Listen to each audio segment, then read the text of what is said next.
business went straight up, it went down below zero. How can you lose more money? Invest your money. So I was down $800,000 at 32 years old. And my rich dad and my poor dad, my poor dad was a great guy. He's a school teacher, head of education for the state of Hawaii. And my poor dad felt sorry for me. And my rich dad says, hey, congratulations. You lost your first business. So it's in the mindset. He says most entrepreneurs will lose 3 businesses. So rather than run and declare bankruptcy, he says, look, go talk to all your investors. Tell them you messed up. Tell them you're going to work it out. You're going to pay them back. And go fix that business of yours. So rather than run and hide like some of my partners did, this is in Hawaii where I started the Velcro wallet business. I had to go back in and kind of find out most of the mistakes I made. And then when I could pay people back, because the business was up and running, then I started to pay people back from the successful operation. So I learned more from failing than I did in all my years of school. So that was really good. And then I took my little nylon wallet company out of the surfer market, and I took it into rock and roll, of all things. So then I learned how another whole end of entrepreneurship, and that's what paid off my $800,000 in debt. So I always look at failure as an opportunity to learn and get bigger. Unfortunately, our school system teaches kids that if you make mistakes, you're stupid. And in real life, the people that make the most mistakes are the smartest people. You look at when I play golf. I go out there, I practice, but I don't practice 1/100th of practice making mistakes. You practice to make mistakes, right? Okay. So guys like Tiger Woods, this guy Jordan Spieth, McIlroy, they've made more mistakes than I ever will. So the guys that make the most mistakes in life win, except in school, because you get punished for making mistakes. So it's just in your mindset. And so when I lost my first company, it was great. I lived on the street. I was homeless. Got yelled at a lot by my investors. It was building self-esteem. And I said, I'll pay you back. You trusted me. I messed up, but I'll pay you back. And it was that spirit. It's called the entrepreneur spirit. I rebuilt the company, and we pulled out of bankruptcy. I never declared bankruptcy, but I paid back my investors. I still had no money, but I paid back my investors. You wake up tomorrow morning, and you're on the street, and you have nothing. You don't have a single contact in your network. All you have is the knowledge and experience that you've had throughout your career. How do you build up from there? Well, I've been there many times. So it's no big deal. You just figure out what's needed and wanted, and you go do it. People always kind of dump on, fast food industry. If I had to do it again, I'd go work for McDonald's. And the reason I go work for McDonald's, whether it's $7 an hour or 15, I don't really care. I don't really like McDonald's food, but they have the best business systems in the world. How else can a company take virtually non-college educated people and build a fast food industry across the world?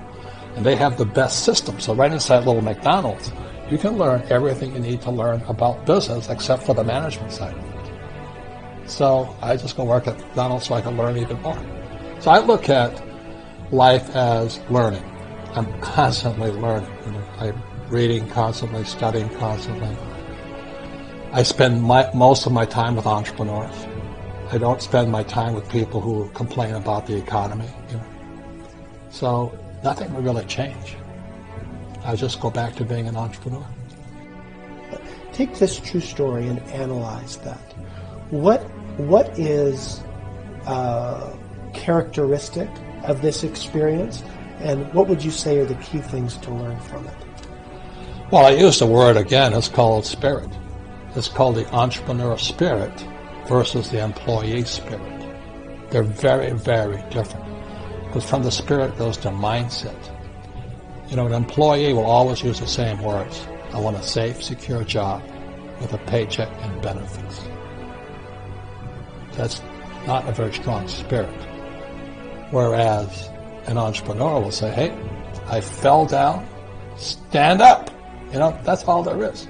And I've fallen down. It was $800,000. It's not a lot of money, but to pay it back from nothing, it required a lot of spirit. So a lot of people talk about trust in God and belief in God and all this stuff.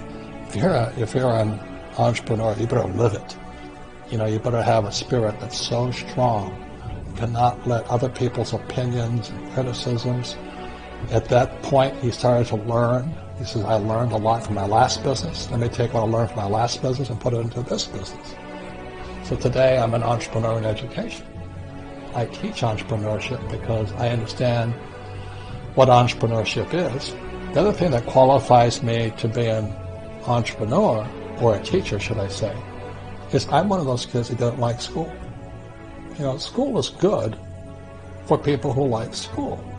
But here was my poor dad, head of education, PhD, on the governor's board of Hawaii and all this stuff, and his kid, me, and I'm flunking out of school because I can't read, I can't write.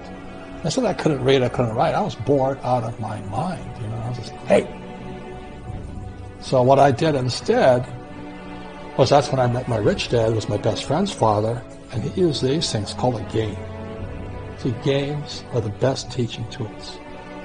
So when I'm playing this game, this is how the rich taught their kids battle strategies called chess.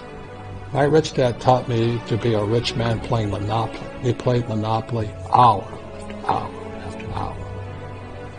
The formula for great wealth of Monopoly is 4 greenhouses, 1 red hotel.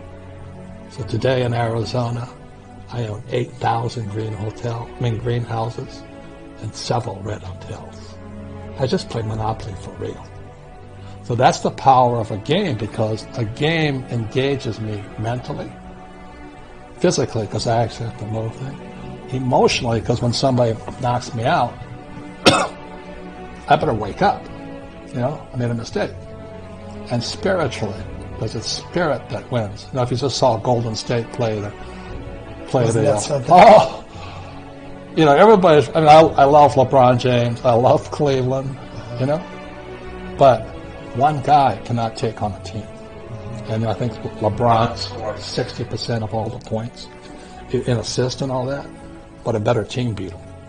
So when you look at business is the same thing. Business is a team sport. I have to have good accountants, good attorneys, good marketing guys, good tech guys, great staff. I have to have great leaders. The trouble with most entrepreneurs are self-employed. So they quit their job. And, in America today, the SBA, the Small Business Administration, says there's 28 million small business owners. 28 million. 24 million are classified as non-employers. Remember, they're a one-man team. To be like this guy, say, okay, I'm going to take you on. Are you crazy? But that's what most entrepreneurs are trying to do. Because that's what they're taught to do in school, to be the rugged individual. In school, I was very successful as long as I could cooperate at test time. But in school, cooperation at test time is called cheating. In the real world, the guys have the biggest team.